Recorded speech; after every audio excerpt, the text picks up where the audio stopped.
Hey guys, it's Welps and welcome to my Season 1 Hatchet Greatsword PvP guide. Melee is in a rough spot right now with the OPRs being full of fire staff and bows. That also means that there are more targets to kill in the game as an assassin. And Hatchet GS is the best build to counter them.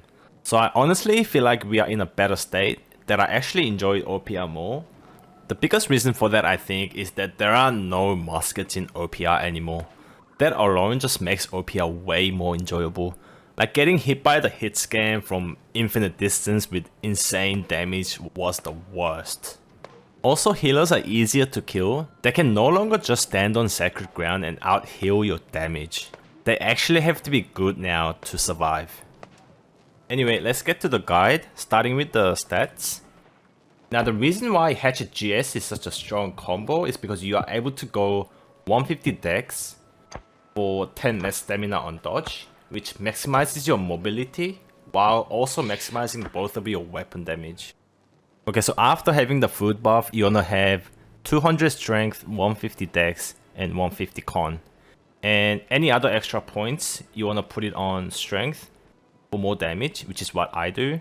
But you can also put it on con for more HP. I think at 165 con, you get about like 300 more HP. Alright, onto the hatchet skills. The only change I made in my hatchet build is the frenzied purge instead of fortifying strikes. Fortify is now worthless on lights, and this also changed to proc on heavy attack, which made it more worse. Purge is really good because we are constantly fighting mages. Onto my GS skills. This is my current setup at the moment.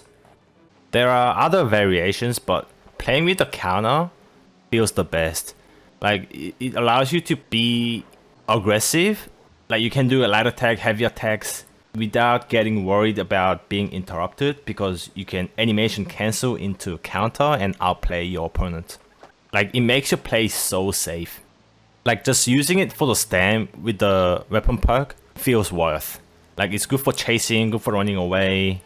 And also you can do a quick execution if you double tap the counter. It's like a better version of riposte. It's so good for fighting multiple opponents, like doing 1vx's and stuff.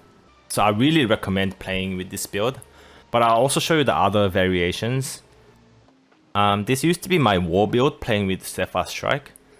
Steadfast Strike is really good skill. You get an extra gap closing skill. It's got stagger. It gives you stam on hit. It also gives you cooldown reduction on hit. The damage of the first hit has been nerfed, and also this skill is thrust damage, which means it does less damage overall because everyone has high thrust resistance. And another downside is that if you miss or target doesn't get staggered, because of the animation lock, the target is now far away from you, you lose them. This is the build I use in walls right now. Because we can't spam heavy attacks anymore, GS now relies more on abilities. The crosscut feels really good. It's just like doing fast 2 light attacks, then heavy. But with one button. And has a grit.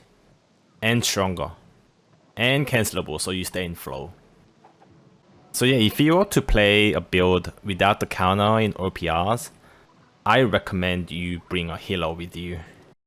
Alright, moving on to the gear, starting with the weapons. The Beast Hatchet is gonna be Attunement, Pen Backstab, and Keenly Jagged. And the alternatives in order of priority for Attunement is Chain, then Shirking. For Backstab, it's gonna be Rogue, then Enchanted, then Vicious. For Keenly Jagged, it's gonna be Keenly Empowered, then Keen. And the Berserker's Axe from PvP track is actually really decent. It's free and it's better than every 2 perker or random 3 perker because of Attunement nerf and an indirect buff to Pen Backstab and Keen Empowered. Beast GS, when playing with the counter, is Attunement, Energizing Counter, and then really any other damage perks: Jagged, Empowered, Enchanted, Rogue, Transient Strike. If not playing with the counter, it'll be Attunement, and then Jagged, and then Enchanted. The alternatives for Attunement will be Chain. For Jagged, it'll be Empower. For Enchanted, it'll be Rogue, then Transient Strike, then Plague Crit, then Relentless Freedom. I think having Relentless Freedom on GS is okay because it frees up a perk slot on your armor. The other damage perk don't seem that important, to be honest, now that the Transient Strike is not necessary. It gives us more options. For your armor, you're gonna want Resilient and Elemental Aversion. The two must-have perks are Shirking Energy and Relentless Freedom. Shirking Energy can only go on pants, so you want the Relentless Freedom on a different piece. Then you have 3 slots left. You can fill up with a Flame Conditioning. If you have a Relentless Freedom on your weapon, you can have 4th Flame Conditioning. Obviously, these are very hard to get as Flame Conditioning must be crafted. The best alternative will be Refreshing or Freedom. But please do not buy overpriced Freedom piece. You actually don't really need any of them. You have 2 active Freedoms, Berserk and Relentless Rush. So prior Refreshing over Freedom. This amulet is gonna be Stamina Recovery, Health, and then Thrust or Fire Protection. For ring, it'll be Invigorate Punishment, Hardy, Slash Damage. For earring, it'll be Refreshing Toast, Healthy Toast, and then either Refreshing or Regen. They are both okay. For gems, you want the Dot Runeglass Opal on your weapons with different elemental on each, so they don't override each other. For armor, there are no good Runeglass for melee. The Punishing Runeglass is still bugged. There is still 1 second internal cooldown, so having normal gems to maximize the mitigation seems to be the best. For me, 8 Onyx seems to be the best, but that's when you have the full set, so it really depends on your current gear and the server meta and everything. So I think it's best to say, try to stay above 25% for both Thrust and Fire, including the Aversions and Flame Conditioning, and you should be okay. For Heart Rune, I always play with the Brutal Delos. This is the best.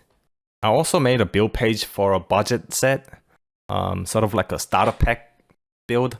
So yeah, if you're like a new player or want to try the build but don't have money, please check this out. I'll have the link in description.